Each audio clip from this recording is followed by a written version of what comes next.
Hi everyone, Tracy Cooper here. For this activity, I chose the website Seterra. Um, it is described as the ultimate map quiz site. I personally love geography, although after being on this site, I found that I probably need to utilize it a little bit more. And for all you educators out there, I'm not a trained educator, but correct me if I'm wrong. Geography is not something that is there's a lot of time in the schedule for. At least that was my experience when my son went through school. He's 23 now, but I think this would be an awesome supplement to any classroom activity, either in the classroom or remote learning as well. So we'll start here with the website. To me, it's very intuitive. First thing you do is you select your language.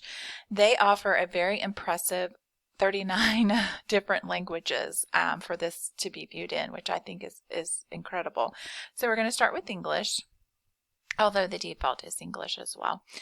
And then we go back across the top here to see, what games or quizzes that we might be interested in.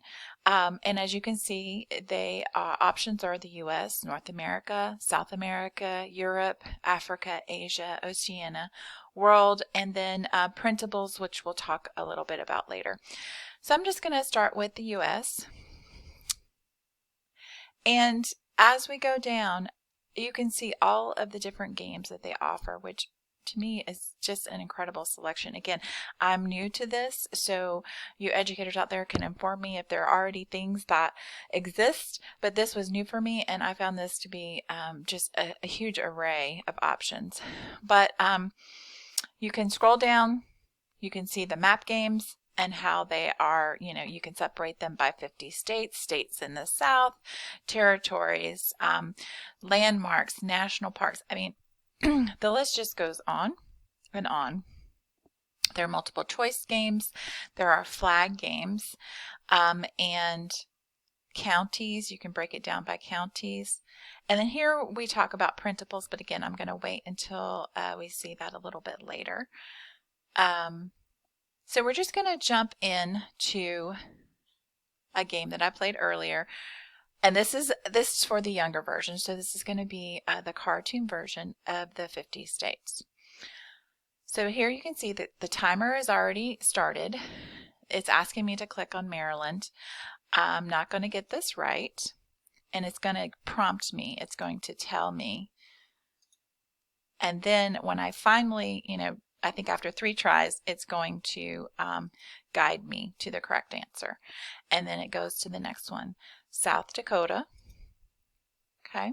And you can see the cartoonish, kind of characters here. And then you can see the state flag. It's asking me for New Jersey. See if I can find New Jersey. Now Oregon. Alaska.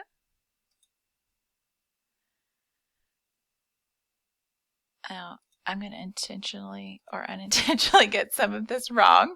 So again, you can see how it guides the learner as they are going through it. I'm not going to play the entire game, but I'm going to show you an example of the feedback that students would receive once they finish playing this game. And I did this earlier. This is just a screenshot of what it looked like. And once all of the states were filled in, it took me 4 minutes and 29 seconds to get this, and I did this with 60% accuracy. So, and the game mode that I was in was in pen, which as you can see, I was just penning my answer onto the map. So let's go back to the website.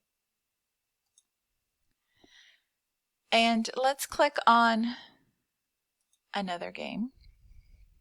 That was the cartoon version. And again, they are, it seems like they're adding more activities for the younger children. But let's, just so you can see an example of what it might look like, for the older sets. So click on Alaska here. Cartoons are gone, and it looks a little bit different. Again, I'm going to mess this up so that you can see the prompts. So click on Missouri. So as you can see, again, it's keeping track of my time and my percentage correct. And then afterwards, I will get the results. Now, teachers can create leaderboards, and they can make them public to their classroom, and this would invite some friendly competition, so that students can kind of compete against each other. And this would also allow students to be able to do, a personal best score, which, we all remember playing video games. We always wanted to kind of up our personal best.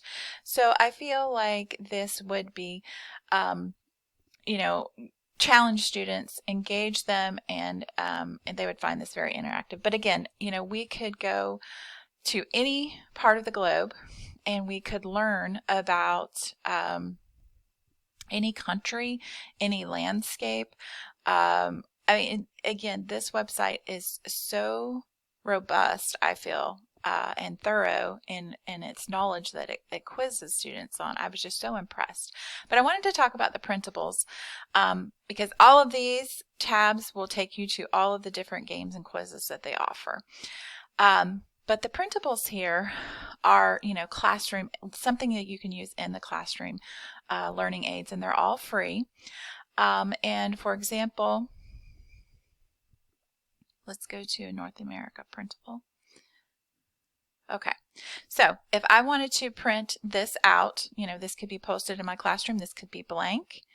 It could also be labeled as a learning aid. I could use this for a quiz, and just make copies, hand out to the students. And I could, this would be my answer key here. So again, I just found this to be a really valuable resource. So this, again, I could go on and on, but I just encourage you to visit this site. Again, to me, it's so intuitive. I can go down to, if I want to learn more about the rivers in Europe, click on this, which I know nothing about. So it's going to ask me, to click on the river. Okay, that's not it, but it's prompting me and letting me know, So after the third attempt, it's showing me. Okay. Try some more. Again, I'm not familiar with the rivers in Europe, but I am learning as I go along. And I find this is actually a very behaviorist approach, because it's giving it, immediate feedback. Then if you scroll further down, there are additional resources. But I just encourage you all to check this out if you're interested. Play around with it.